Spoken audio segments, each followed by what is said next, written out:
worship our living God in this place. Hallelujah. Oh, we worship you, Jesus. Just have your way in this place. Be glorified, oh God. Hallelujah. We welcome you in this place. Thank you, Jesus. Hallelujah. Oh, be glorified. We lift your name in this place. Just have your way. Oh, Jesus, we give you praise. This alabaster jar is all I have of worth. I break it at your feet, Lord. It's less than you deserve. I know I'm living for more precious than the oil, the sum of my desires and the fullness of my joy. Like you spilled your blood, I spill my heart as an offering to my King. Here I am, take me as an offering.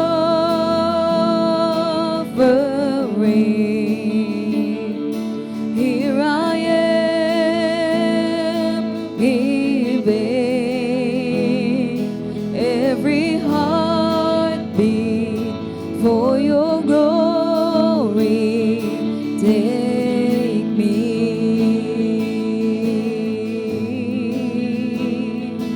Oh, have your way, Jesus. This alabaster jar is all I have of worth. I break it at your feet, Lord. It's less than you deserve. You're far more beautiful, more precious than the oil, the sum of my desires and the fullness of my joy. Like you spilled your blood, I spill my heart as an offering to my King. Here I am, take me as an offering.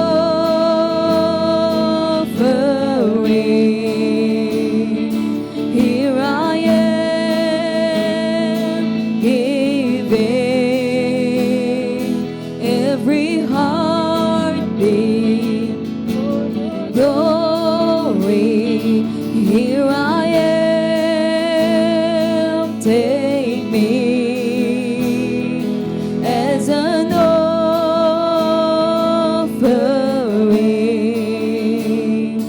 Here I am, giving every heartbeat for your glory. Take me.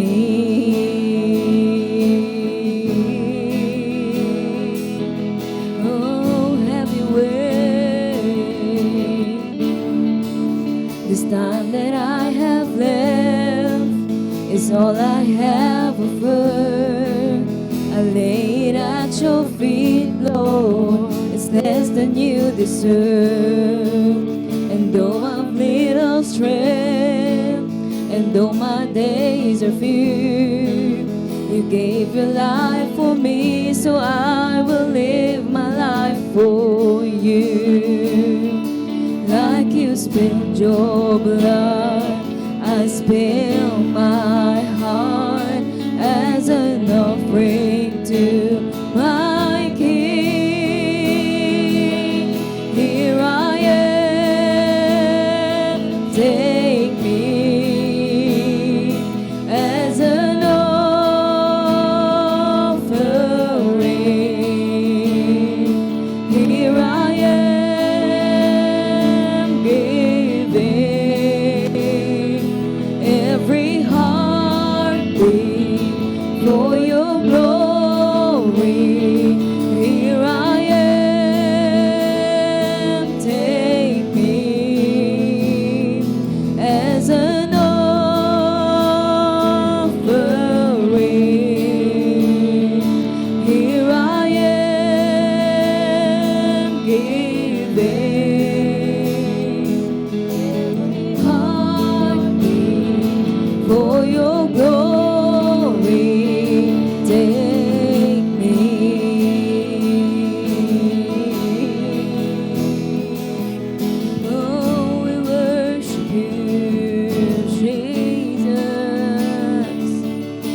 worthy, worthy, you are worthy, worthy are you, Lord, worthy, worthy, worthy, you are worthy, worthy are you, Lord,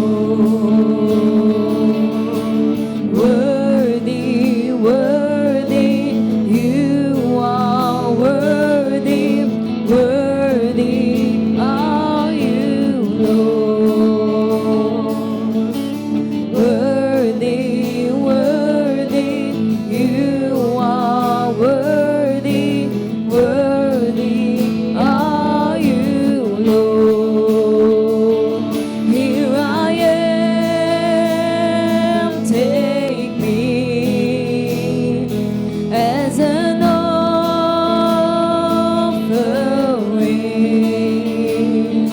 Here I am, giving every heartbeat for your glory. Here I am, take me as an offering.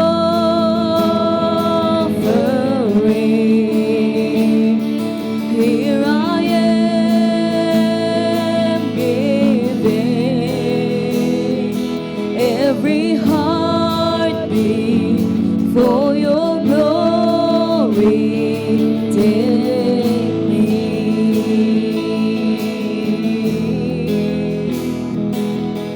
Oh, have your way.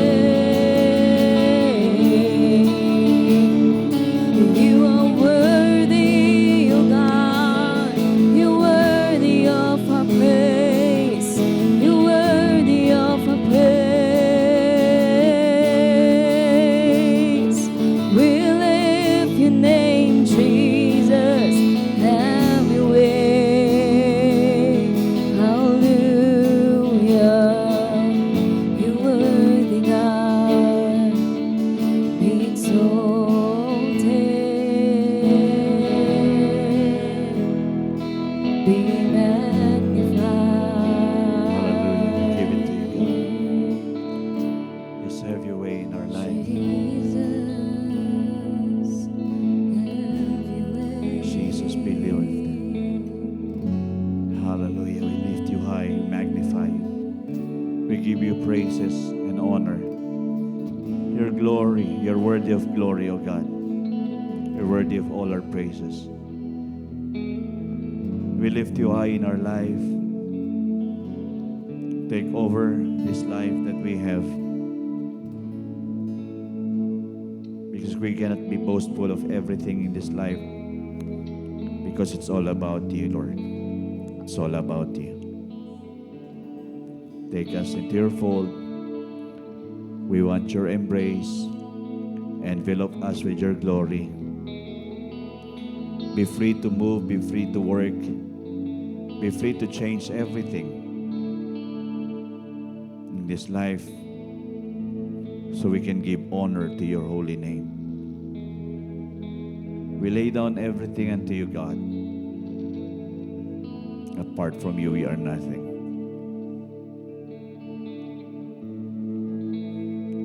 Do a mighty work in our lives, O God, and through our lives. Let this be a life that will flow of your miracles, Lord, of your supernaturals, of your powers that made manifest in this life. Shine, Jesus, shine. Let your light so shine before men. This life is shining before men. People are seeing your works being done. They will begin to glorify you. Thank you so much, Lord God, for this evening. We can gather to honor you, lift you high, magnify you. Holy Spirit, be free to move, be free to work. We really need you, God, because we know you're the only one who can fill us. You're the only one who can satisfy us. And with you, God, we know all will be well. Thank you for that assurance and that security that with you, Lord God, we'll see what is good, experience what is the best of the best, that heaven will be here on earth, and we will together see your kingdom come. Thank you, Lord, for the opportunity once again to have your word in our midst. I pray that our eyes will see, our ears will hear, our hearts will begin to perceive and understand, and this life will be changed from one level of glory to another level of your glory. Thank you, God. We are blessed together. Have your way. Continuously take your place. Thank you for the freedom to do this, Lord God. We love you. We bless you. And even the prayers are answered. We thank you. In Jesus' name we pray. Amen and amen. Amen. Hallelujah. Well, good evening, everyone. Before we sit down, just go around and just greet one another. Hallelujah.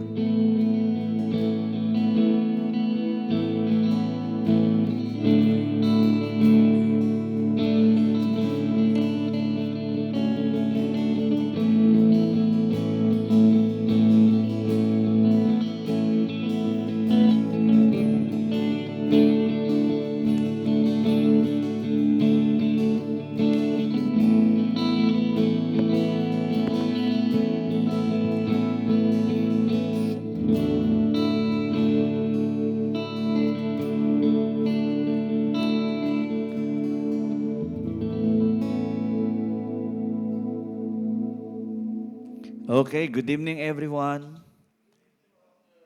So, it's hot again. Last 2 days, nag-uulan eh. Tama ba? But this time, mainit naman. So, praise God for this wonderful evening, the second Wednesday. Tama ba? First Wednesday of the month of June. First Wednesday of the month of June. And it's really a wonderful thing po na we have our 2 days via online and hoping that still people will come. When online, everybody's present. When face-to-face, on-site, they are having other things. Well, let us pray for them. Let us pray for them to come. Because it's no better to be here. Just to be here. It's such a wonderful thing to be. So, let's proceed first sa mga announcements po para po alam po natin kung ano yung mga schedule of activities of what will take place this month of June. So this coming 7th of June, sa Saturday, will be Ladies Fellowship. And so we are inviting even Gina, we wanted for her to come. And even other ladies. Please come and do not neglect the assembly of the saints. Let us just come together. Okay, yung mga ladies po, tinatawagan ng pansin na maging kabahagi sa ating Ladies Fellowship. Sabado, alas 8 ng umaga. It will be breakfast, 8 in the morning. And then, June 13, that will be Friday, will be the Young Adults Fellowship po, 7 p.m. Wala pang definite place, but it will be on your chat groups naman. But it will be sa Friday po, June 13 at 7 p.m. And then, kinabukasan, Saturday, will be Youth Fellowship at 4 p.m. So, may pasok na ba to? Yung public may pasok na siguro, pero wala pa. 16 pala. So, pwede pang magsi-atinan ng mga Mga ano. Pwede pa naman. Actually, Saturdays, hindi naman ganun sa kabisi ang mga young people. So, June 14 po yan, 4 p.m. ang mga young people. And then, June 21st will be Kingdom Builders. Okay? That's a date for everyone who has a business, who doesn't have a business, but just want to have a business with God. So, come on June 21 at 4 p.m., Kingdom Builders. And then June 28 will be Men's Fellowship. There will be somehow changes with this. Siguro,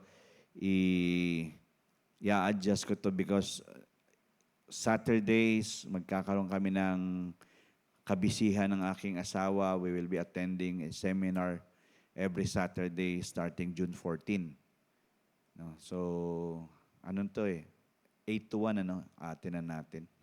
8 in the morning to 1 p.m. So, 2 buwan yun aming bubunuin.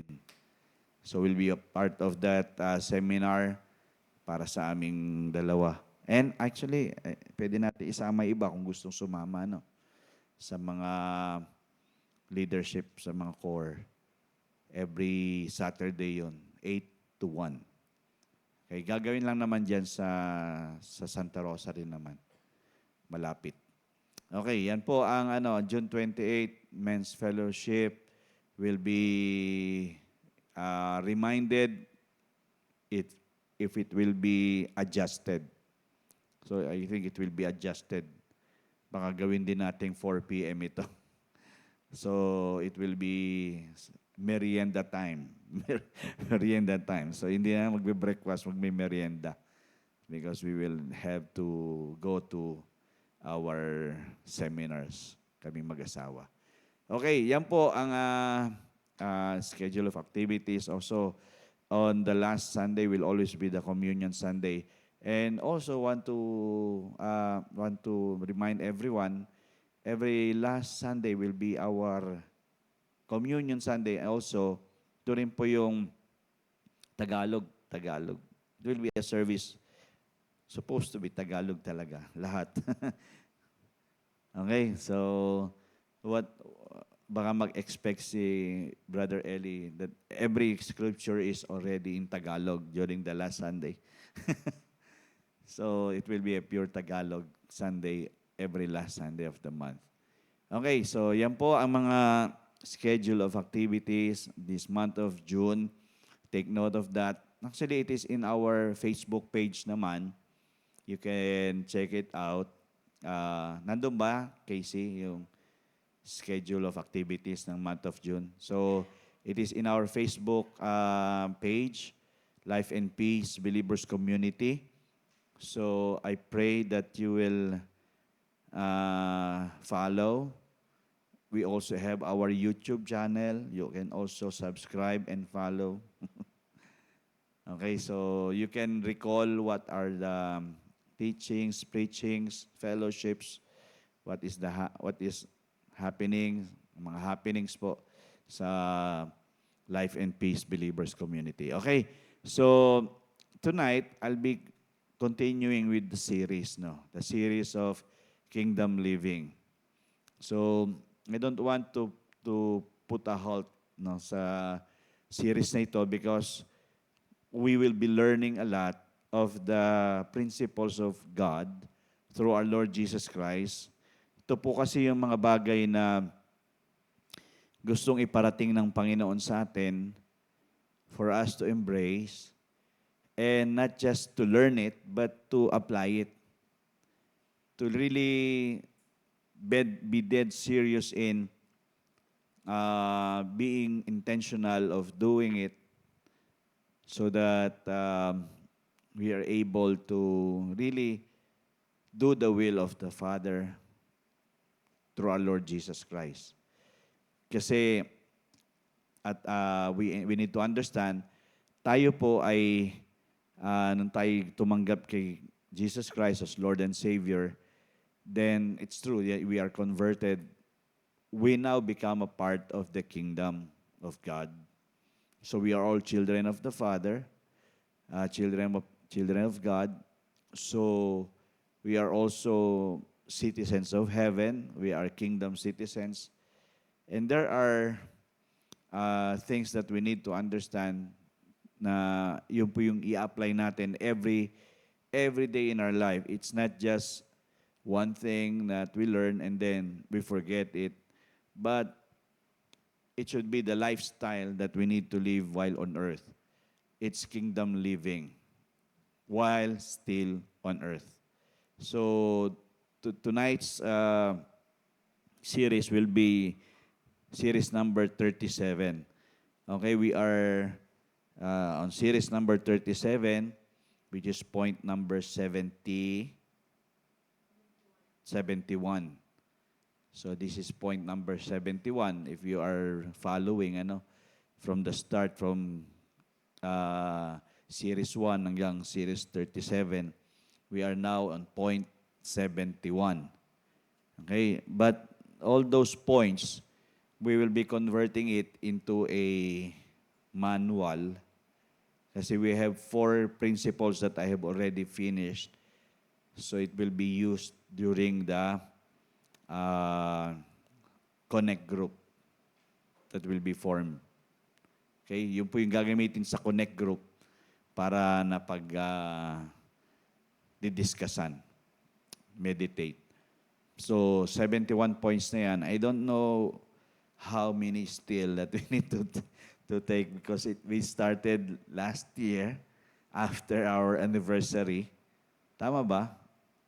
I think that was last year, our anniversary. And then, I know, hindi pala. During the time that we have the team Fit for the Kingdom of God, nag-start na tayo. So, we are running around almost 2 years for this topic. But I believe we are not just supposed to catch yung the learnings, but we need to catch the spirit. The spirit that we can really have the Spirit of Christ in us, that we can really flow in His anointing. So, commands of Christ are it's very, tawag dito, madali siyang understandable naman. Very understandable. But, it's easy to say but hard to do if we are trying to do it on our own. Okay? So, series number 37, and still, the reminder is this. Okay? Living the life of the kingdom is not by the flesh. Okay? Kahit na anong pilit nating mabuhay sa pamamagitan ng laman, this flesh, it cannot be sa kingdom life. While still on earth, we are not supposed to insist na by the flesh we will live in the kingdom. No, it's a no-no. Okay, because the Bible tells us in Zechariah 4:6 that it's not by might nor by power, but by my Spirit, says the Lord Almighty. Okay, He is just continuously reminding you and me and every one of us na hindi sa pamamagitan ng lakas o kapangyarihan natin. It is always by the Spirit of the Lord. If we can really catch this, we are guaranteed of overcoming situations. We will not be hard. It will not be hard for us to follow the commands of Christ because we are not doing it by our own. Because the flesh will always have its limit. But in the Spirit, sa Espiritu ng Panginoon, we all know that we can go beyond our limits. It is what we call in the Bible the ability of God to go the extra mile. Amen?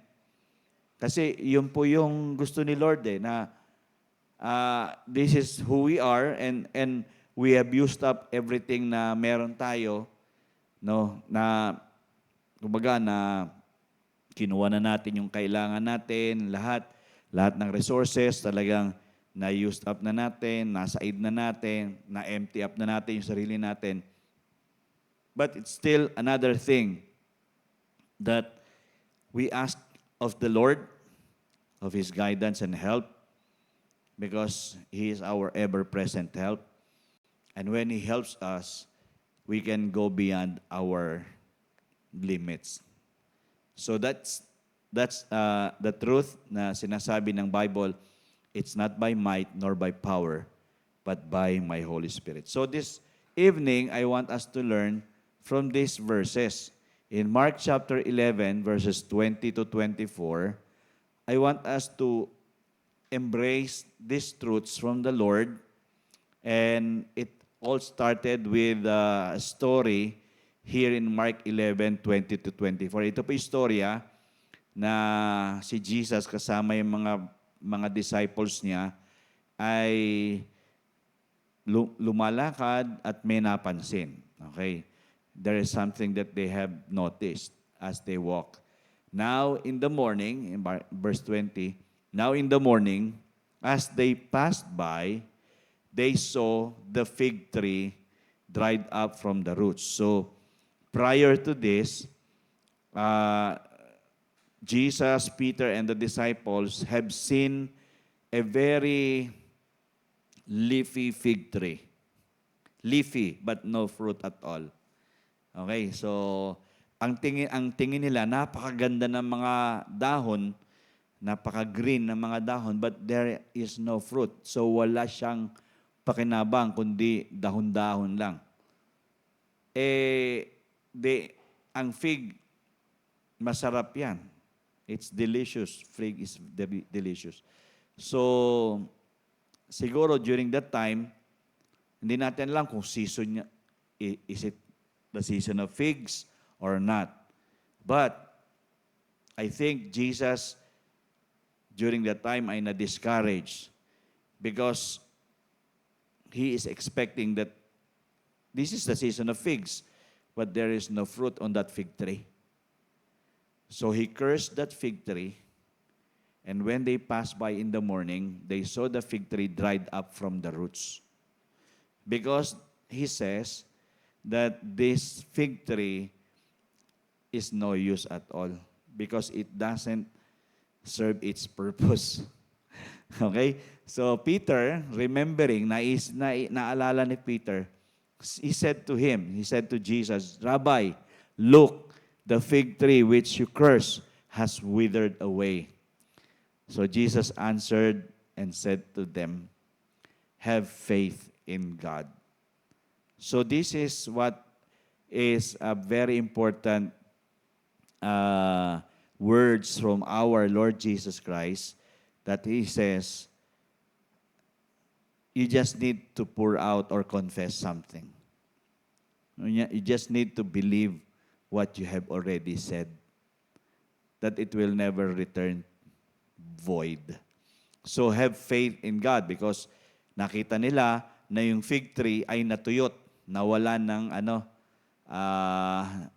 siya, as in talagang wala na siyang pakinabang, wasted na siya. So, pagdating sa verse 23, it says here, this is somehow, in-strengthen niya yung sinabi niya na have faith in God. For assuredly, this is what I'm saying to you, I say to you, whoever says to this mountain, it is not just the fig tree.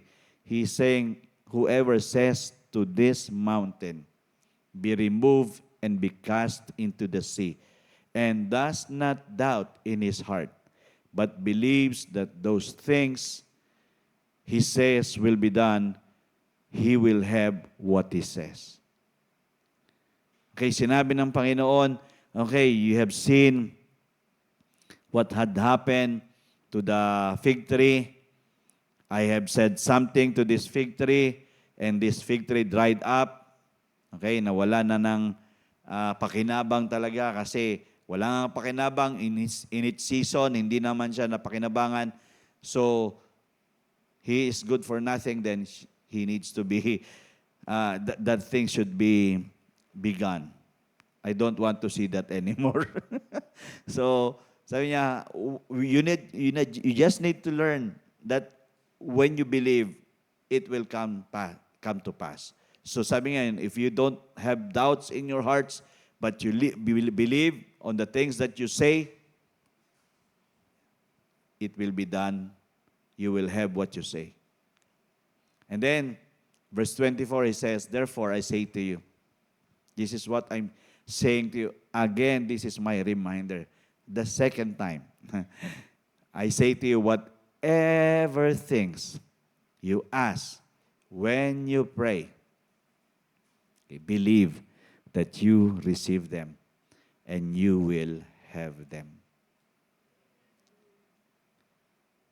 Remember, God's words will always happen. When He says a word, it will surely be done. Amen?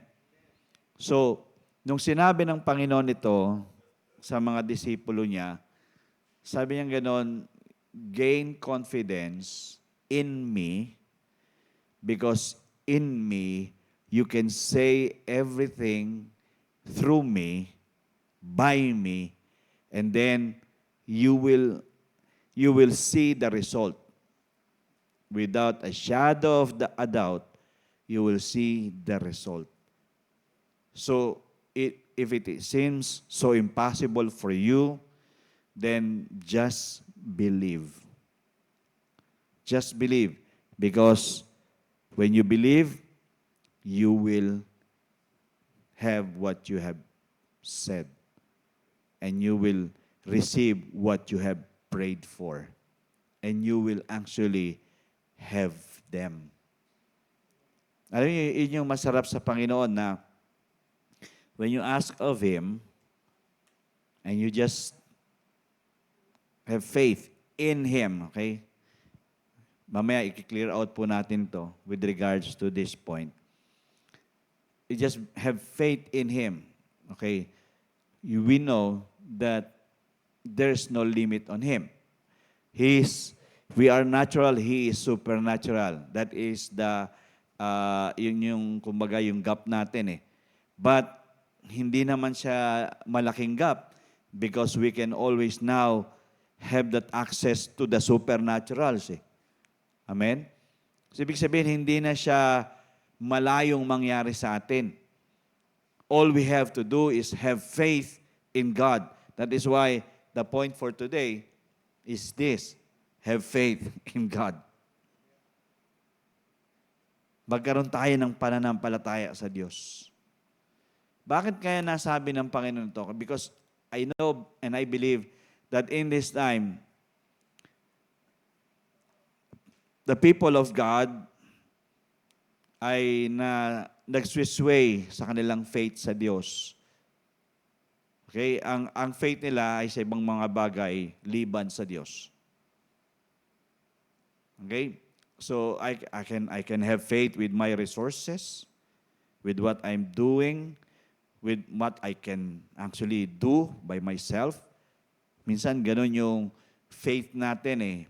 Yung tinatawag nilang natural faith. We are not supposed to be, as believers of the Lord Jesus Christ, we are supposed to be superseding that natural faith. We are now supposed to be operating in the supernatural. Amen? Ibig sabihin, hindi na siya yung dating eto lang. Kasi sinasabi nung talata natin sa Mark 11 na if you believe, sabi nga nun, you can say to this mountain, be removed and be cast into the sea, and you don't doubt in your heart, but you believe the things that you say will be done, and you will have whatever you say. So, ibig sabihin, it's God's pleasure, God's pleasure for us to receive benefits from Him as long as we are supernaturally connected to Him. Have faith in God. That is why ito yung mga points dito. Okay? I want us to see this. It is in God. Oh, not the faith that we have, not the faith that we have faith in. It's in God. It's not the faith that we have in. Kasi may mga pananampalataya tayo na hindi siya eh. Tama? Ang pananampalataya natin minsan ay hindi talaga naman ang Diyos. Okay? It is in God, not the faith that we have in something else.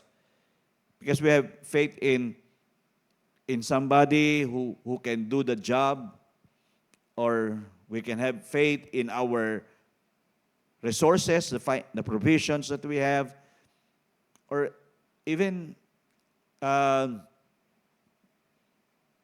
things that we use, we can have faith in.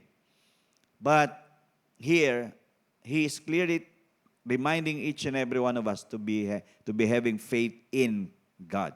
In God means we are supposed to be in Him. Okay? Nothing else.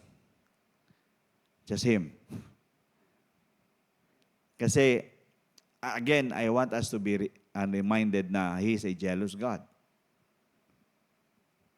We are not at times aware na the things that we have faith in are the ones that becomes an idol to us. We can have faith in the preacher, the pastor, which is at times ganun na nangyayari. Pag celebrity pastor, di ba? Ay, ma-attend ako sa church nila pastor ganito. Ganda lalaki ng pastor na yun. Tsaka ang galing magsalita. No? He's good in preaching. I'm always blessed with what he says. So, there are times we are not aware that our faith is being connected with that somebody, not to the one who is supposed to be the top of everything. Nakakuha niyo po ako? So, it's not supposed to be like that. Yun yung kamalian ng mga mananampalataya ngayon. It's not the name of the church itself. Sometimes, ang namamagnify yung church organization. I'm attending to this big and mega church. Now, your faith is in that church. Now, it's not supposed to be in that church. It is supposed to be in God. Okay? Nakuha niyo po bang? Okay, so, ibig sabihin, alam po natin na ang focus, it's not supposed to be always on the things that are around us, that we see, that is catching our attention, and then we become so engrossed with those things that is nagiging greater na siya sa ating Diyos, sa ating Panginoon. So, nagkakaroon na ng paghati. Ang tingin natin, okay pa yung ginagawa natin. Katulad nga sa mga worship team, they can have faith in what they do because they are leading the congregation. But it's a different thing when you know that they have faith in God to be together in worship. It's not, again, sabi nga, it's not just somebody who's performing, it is somebody who's connecting, really. Are we doing it really connected to God or just here to perform? No, iba yung, kaya nga, ewan ko, na-send ko ba yun sa GC ng Music and Media, yung may tanong kasi, doon pala sa programa yun nung, dati ba yan? Babaeng may paninindigan. Dito sa Radyo Binyan. So may tanong doon kasi ang mga guest nila, invited guest nila, they're talking about the music in the church. The music ministry team in the church. So, naitanong nung isang anchor, sabi niya, what if the member of the music team is a part of a band outside of the church. So, sabi ang ganon, it's okay naman kung nandoon siya sa labas, but what he or she is doing out there ay hindi compromise sa ginagawa niya sa loob ng simbahan. Okay, but again, it's still very dangerous to think that God is a jealous God and para kang namamangka sa dalawang ilog. But they are strongly saying na if you have committed yourself doing it for the Lord and you have faith in God that you can thrive serving the Lord, which is totoo naman, you will thrive in serving the Lord. And the Lord will be the rewarder of that effort that you are giving for Him. You have faith in God. Then the Lord will be the one. Kasi sabi na, paano ginagawa nilang trabaho yon sa labas. Thank God for that, but they need to think that they have the time to serve the Lord. That they have the faith in God that He will be the one to take care of everything concerning them. Kung ano man yung issue nila sa kanilang mga buhay pamilya, it is God who will settle it if they have faith in God. Because there are times we are trying to be the one that is trying to remove the mountains. And we are not supposed to be the one. We are just supposed to say to this mountain, "Oy, ikaw problema kong ito. You go out of my life. Be done in my life." And I will let in the power of God to change this situation, and it will be done by my God, and I will have what I need to have from my God. It's having faith in God. So, we just need to settle our hearts kasi kung hindi tayo settle kay God, ang faith natin hindi established. It will never be established. And then, next dito, sabing ganon, as we live in the Holy Spirit, okay, kasi it's not by might nor by power, but by the Spirit, we know our words, actions, and ways are in His will. We are not going out of His will, but we are in. Okay, again, in.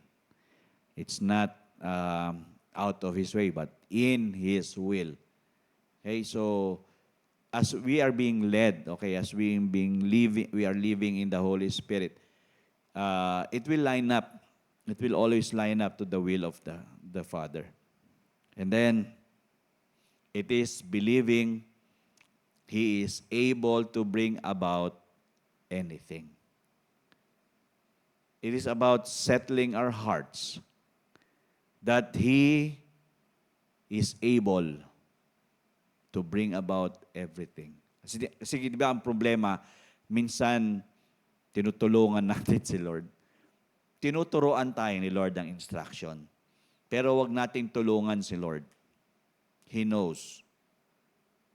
He will help us, but let us not help God. Kasi ang gusto ng Panginoon, He will be the one helping us, not us helping Him. Nakuha niyo po ba? Kasi just like the story sa Old Testament, di ba, yung Ark of the Covenant, sino ba anong pangalan nun? Anong pangalan nun, Alan? Pangalan nung tumulong para kasi babagsak yung Ark of the Covenant. Nasa Bible yun. Ha? Di mo na ma-recall? So, ginawa niya, mukhang babagsak yung Ark of the Covenant because they are carrying the Ark of the Covenant eh. But, this guy tried to help. But instead of helping, he was actually penalized ba siya? Ha? He was put to death. He died. Si Uza. Si Uza, he, he planned to help to carry the ark. So hinawakan niya yung Ark of the Covenant. Hey, we are not here to help God. We are here to be helped by God. Amen? That is why we know that He is able. And during that time in the Old Testament, which is the presence of God, yung ark, di ba? The presence of God is the ark. So, even in the place where the ark was under the custody of the enemy, the ark itself protects itself. And nobody mess with the ark because they will be always in danger. They will always die. They will die. They will be cursed. There will be something that will happen to them that is bad. So, having faith in God, we need to always believe that He is able. This is not suggesting that we be lazy in doing things in our life, no. But it is just trying to make a point that we need to always depend on what God can do. Always trying to bring about everything and anything. God, I'm incapable of doing this. Help me.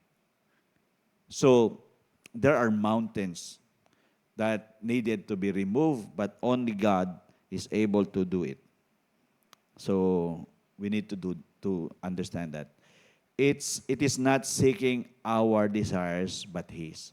Having faith in God is really seeking His desire, not our desire. Meaning, Lord, anong gusto mo? Baka mamaya, ginugusto ko lang ito. Dapat chinecheck natin, na,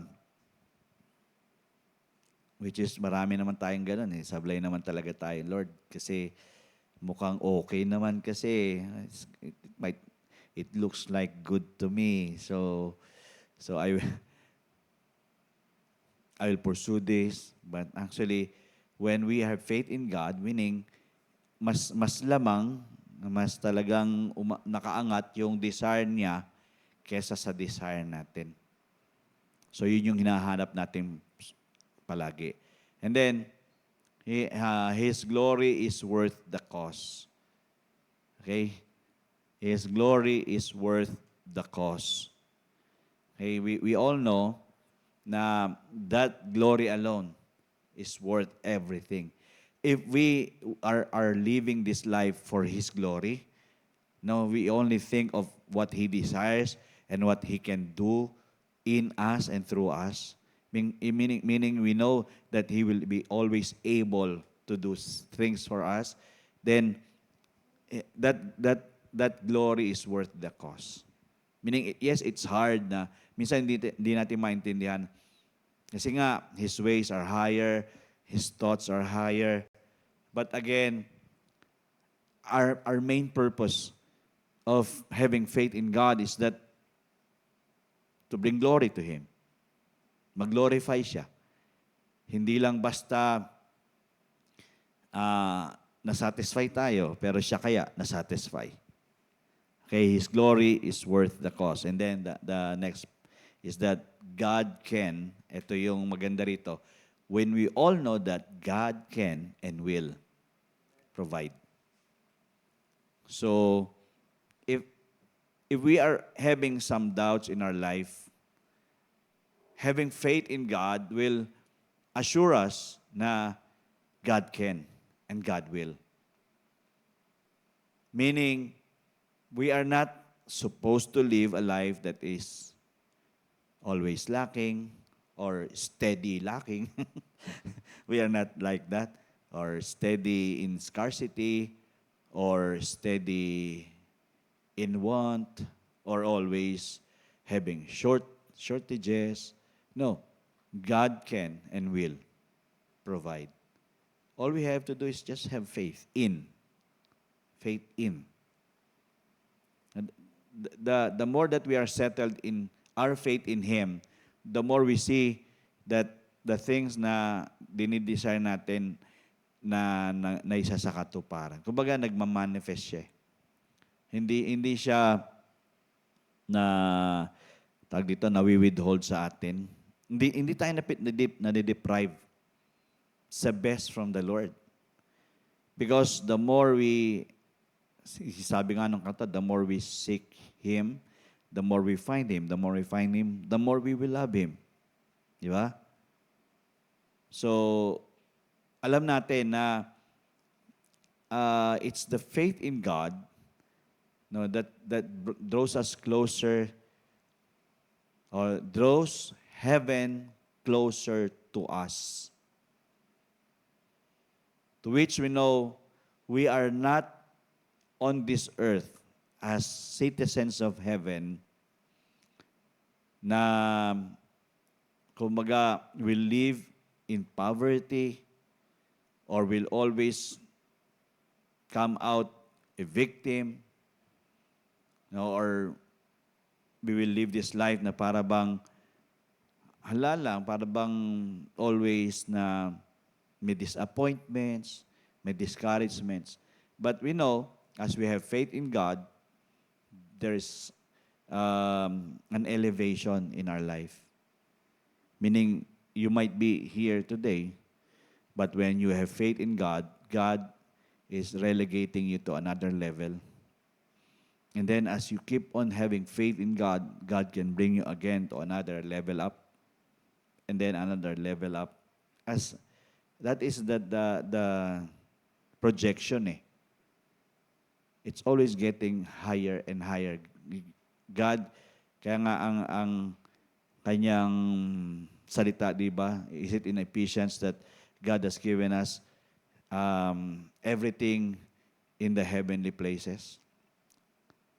Di ba? Blessed niya tayo ng lahat ng mga bagay in the heavenly places. So, it's heavenly. Ibig sabihin, heavenly, then we can actually enjoy it here and going to higher levels.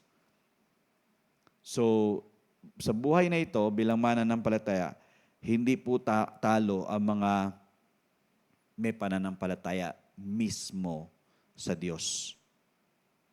Dahil hindi mo lang siya nalaman, kundi nararanasan pa. Amen. And I want us to see some of the verses here that reminds us of the works of God that connects with the verses we have earlier. Matthew 17, 19 to 21. Okay. Sabing ganun dito, then the disciples came to Jesus privately and said, "Why could we not cast it out?" So may problem. Another problem is arise. No? Yung about demon-possessed naman ito. About somebody who's been terrorized by the devil. So, sabi ng mga disciples, how come we cannot cast this out? And Jesus said to them, because of your what? Unbelief. Okay? Having faith in God, meaning you are supposed to be scratching or scrapping unbelief. For assuredly I say to you, sabi nga na, this is itong sigurado, sinasabi ko sa inyo, if you have faith as a what? Mustard seed. It's not a big one, but just a little one, but you know it's a genuine faith. Okay? Ano ba yung term ng isang preacher? Tatanda mo yun? Term ng isang preacher. Diba, nung umalis kami? Yung authentic ba? Authentic faith. So, genuine faith. So, sabi nga nun, if you have faith as a mustard seed, You will say to this mountain, the same mountain that we can be facing in our life, we can say to this mountain, move from here to there, and it will move. And nothing, okay, nothing will be impossible for you. However, pero meron ditong karugtong, however, this kind does not go out except by prayer and fasting. Okay, so again, since ito naman yung conclusion ng araw ng prayer and fasting natin, so we are supposed to be reminded that praying and fasting must always go hand in hand, always in our life. Because we cannot build faith in God if we just pray and never fast. Okay, so sabi ng Panginoon, this can just be happening if you pray and fast. But you know, you just need to be assured of what I'm saying to you. You just have to have a faith that just like a mustard seed. It's not supposed to be a very, very big faith that you have, because great faith is just like a mustard seed faith.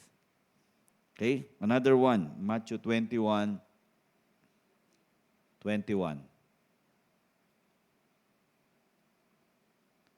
Lampas na. Yan.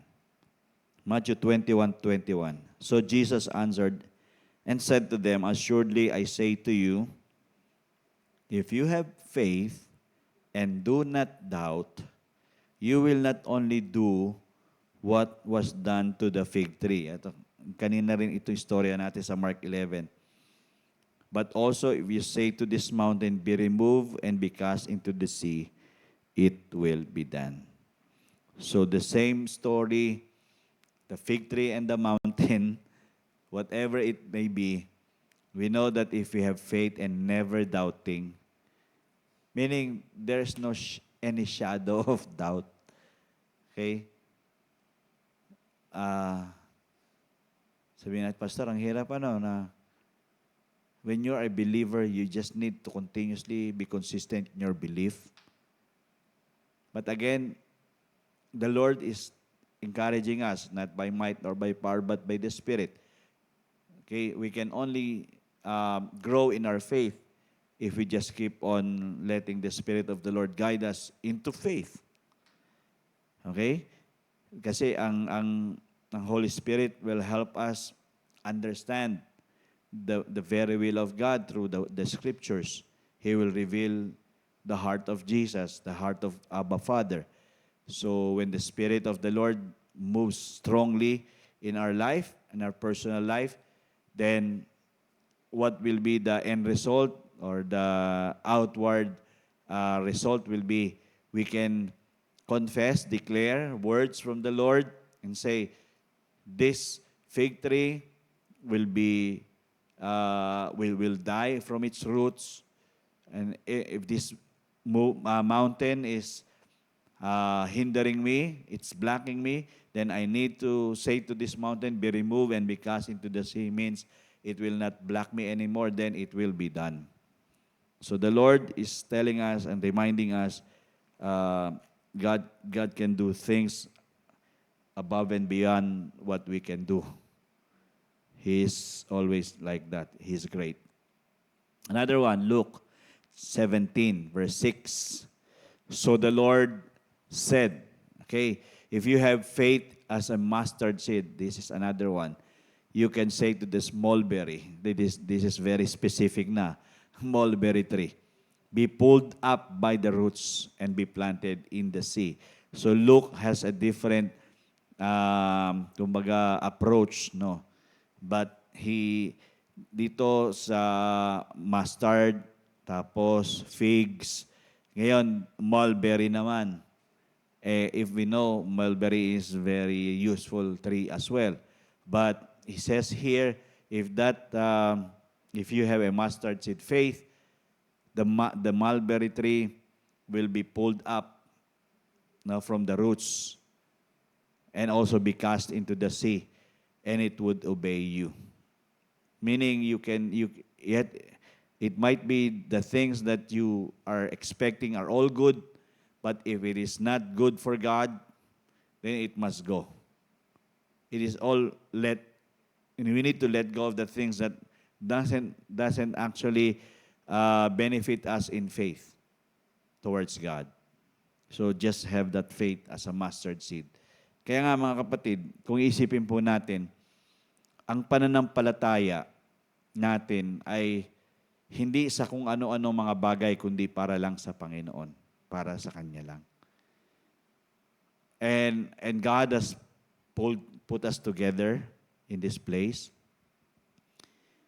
to somehow understand na what we need to develop in this life is the faith in God. Not to have faith in something apart from God. So, ito pa yung dalawa, last points ko na ito. Faith in God brings to us what? Countless possibilities. Faith in God brings to us countless possibilities. Meaning, we know we cannot control what God wants to do in and through us. Because we have faith in Him, God will be showing up. Di ba? Sabi nga ng Panginoon doon sa Jeremiah 33:3. Ano sabi ng Panginoon doon? Call unto me, and I will answer you, and I will show you what? Great and mighty things which you have not known. Countless possibilities. When we come to the Lord in faith, that is what the Lord will do. He will not just listen to our prayers, He will just show up when we have prayed and asked of Him. So, again, our faith in God breaks down walls. Ito rin yung nagdadala sa atin sa mga breakthroughs. There are things na very impossible for us to have. Kasi nga, the wall is very thick. Napakakapal. No, but as long as we have faith in God, diba, even the walls of Jericho has crashed down. So the more that we have faith in God, the more that we can penetrate those thick walls that are hindering us. So, ika nga, sabi nga noon, we can always go to the other side and enjoy the benefits of being there, or what we can say, when God has brought us to our promised land. Kasi wilderness time should actually guarantee us na mag-rise up yung ating faith sa Kanya. Hindi, yung nga, in our wilderness time, during last Sunday, it's not the place where we are supposed to fold or quit, retreat, and stay defeated, but it's an opportunity for us to increase in the faith. Actually, ang faith naman, nahingi ito, di ba? Panginoon, ang mga disipulo, increase our faith, di ba? Sabi nila, increase our faith. But sabi nga ng Panginoon, it's not, hindi sa pamagitan ko. It's not by me. It's your choice. It's your decision to make your faith increase. So that faith will bring us to countless possibilities.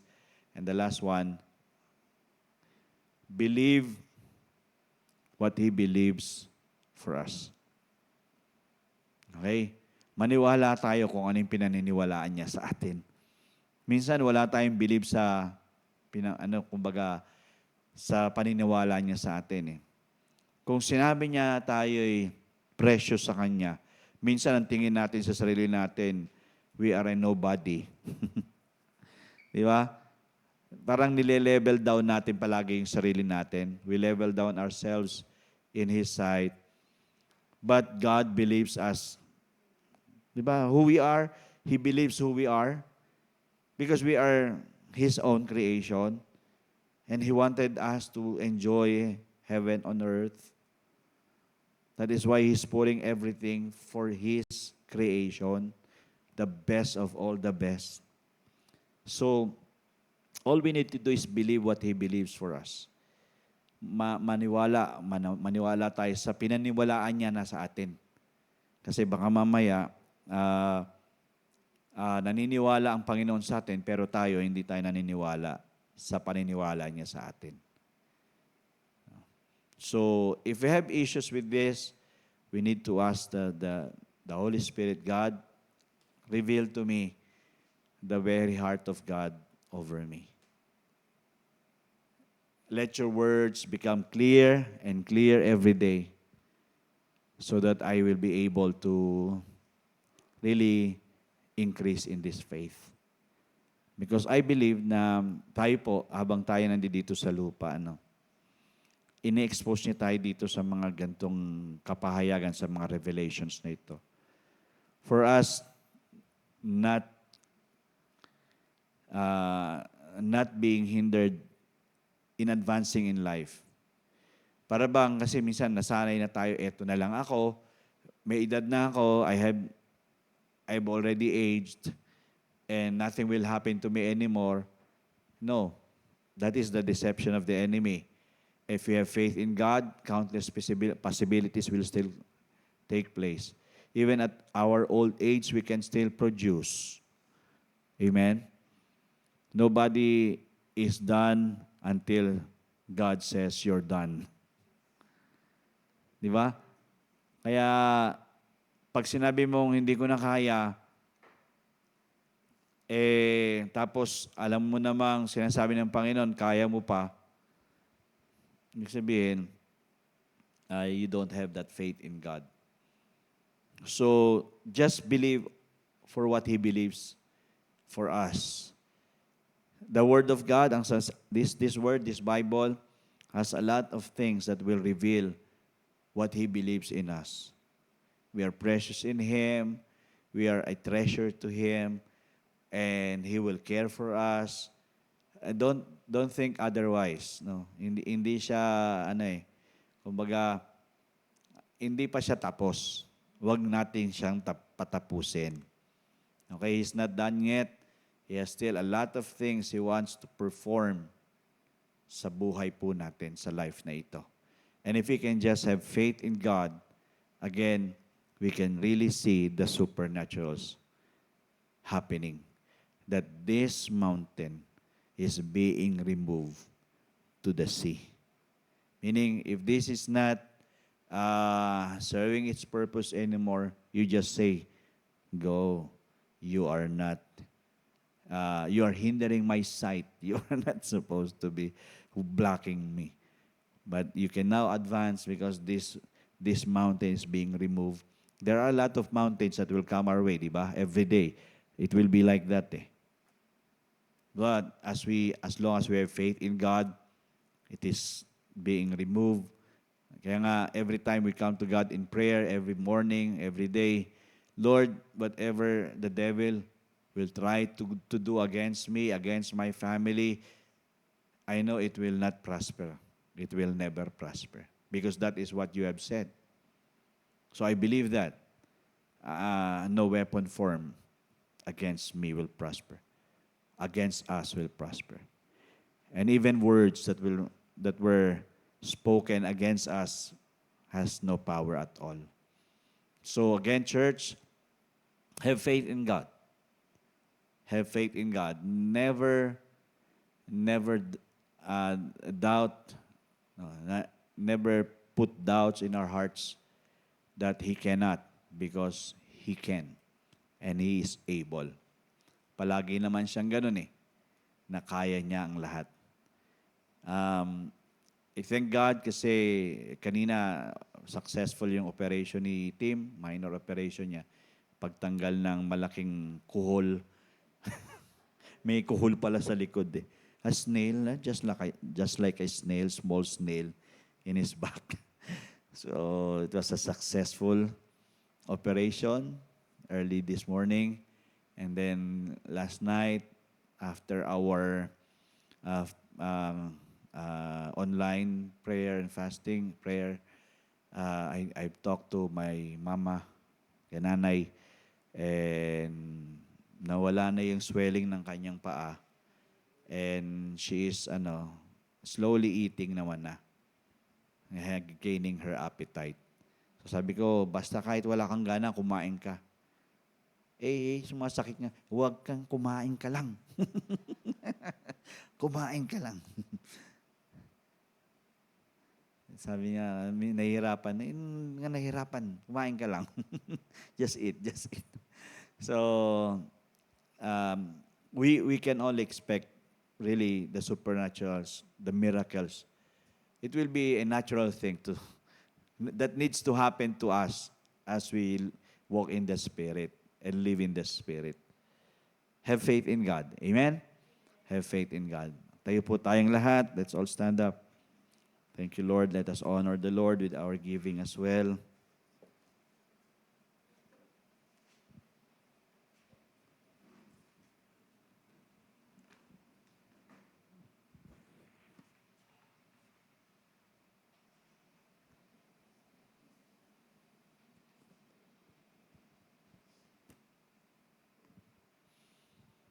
Thank you, Lord.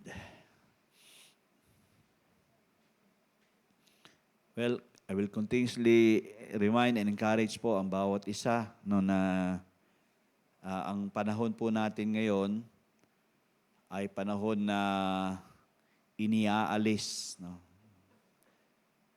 ng kaaway natin yung attention natin na manampalataya sa Diyos. Dahil ang gusto ng kaaway natin, manampalataya tayo sa ibang bagay kaysa kay Diyos, kay God. So we just need to continuously connect this life to Him. And never in one day to miss the fellowship with the Father, with the Son, and with the Holy Spirit. Do not forsake those time of fellowshipping with Him. It's a wonderful time. And it's a time that we can build our faith in Him. Let's bow our heads and close our eyes. Tayo po'y manalangin. Thank you, Jesus. Hallelujah. Heavenly Father, we thank you again for this wonderful evening. For those wonderful words that you have deposited again in our heart, in our lives. Heavenly Father, we ask that this truth from our Lord Jesus Christ be not neglected and be never forgotten, but will always be remembered,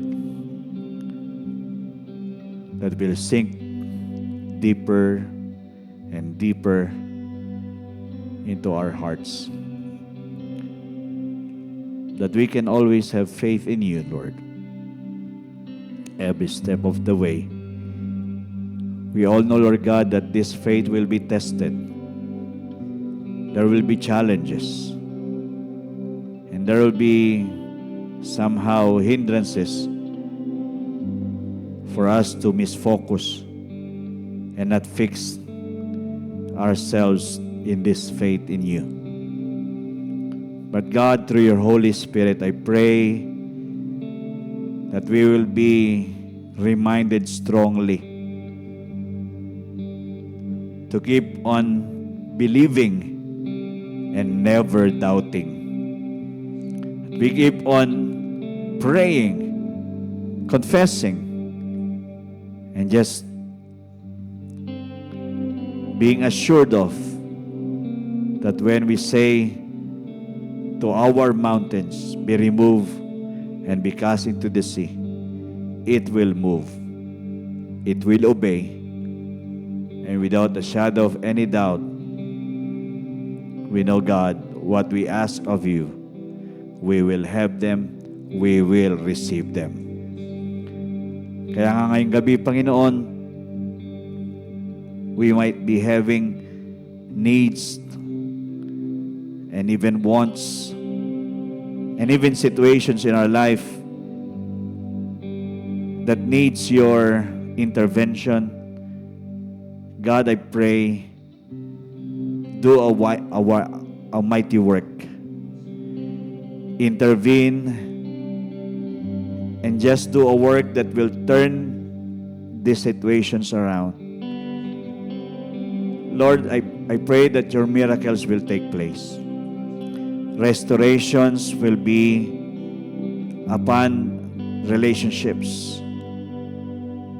I call God that whatever is not right, or if sin is trying to dominate God, we come against sin and we come against the effects of sin to be gone in Jesus' name. And even sicknesses and diseases, if that is what is bothering the bodies, the physical bodies of every one of us, God, we cast it out again in Jesus' name. And we call it powerless, ineffective in the mighty name of Jesus. And whatever the effects of it, it will be dissolved in Jesus' name. Also, God, the needs, finances, Lord God, we believe that we will never lack a thing or anything, because, Lord, you are our supplier, our source of everything. We know for sure we will not lack. We will never go zero, but we will have what we need to have. And everything will be well provided. God, you will surprise us, because you will move. You will work so strong, and we will all be amazed of the results. Thank you so much, Lord, even in this church. I pray that you will keep on bringing conviction in the hearts of everyone, that we are not just hearers, but doers. That there will be a heart that will persevere, a heart that will keep on doing what is needed to be done, a conviction, Lord God, to really put you first in everything. God, I pray, you will not be forgotten, but you will always be given priority. Make you the first, the top of everything in our life. And in this church, you are. Ikaw ang Panginoon. Ikaw ang Diyos. Ikaw ang lahat-lahat sa simbahang ito. At sa bawat pamilya, every family here, I pray, Lord, that we will keep on honoring and desiring to serve you and obey you, Lord God, in everything. Lord, I pray that the Spirit of the living God keeps on moving and working and changing your people, transforming every one of us to be the obedient one, so that we can always please you and honor you and glorify your holy name. Thank you, God, for this wonderful evening, for the words that we have received, the revelations. Lord, I pray that we will embrace these truths from you, that we will never forget it, that we will keep on growing and growing and growing and changing from glory to glory. Thank you so much, Lord God, asking you that you will bless every one of us, that we will be favored by you, God, that we will be victorious in every way. Purihin ka sa gabing ito, Panginoon. Salamat sa pagsama at pagtulong mo. Salamat sa pangunguna mo. Purihin ka at pag-iingatan mo ang bawat isa sa amin. Salamat sa iyo. Takpan mo kami ng banal na dugo ng aming Panginoong Jesucristo. At salamat sa tagumpay na aming pupatuloy na ma-enjoy mula sa iyo. We give you praise. We give you all the honor and all of the glory. It's all yours and yours alone. We love you and bless you. In Jesus' name. In Jesus' name. Amen and amen. Amen. Hallelujah. Well, I hope you learned something po doon sa ating pinag-usapan. Have faith in God. The declaration still continues. You are the blessed of the Lord. You are a great blessing, and your life will be a great blessing to many lives in Jesus' name. Amen and amen. Thank you so much. Saturday, ladies. Sunday, our celebration, 9 a.m. God bless. Thank you.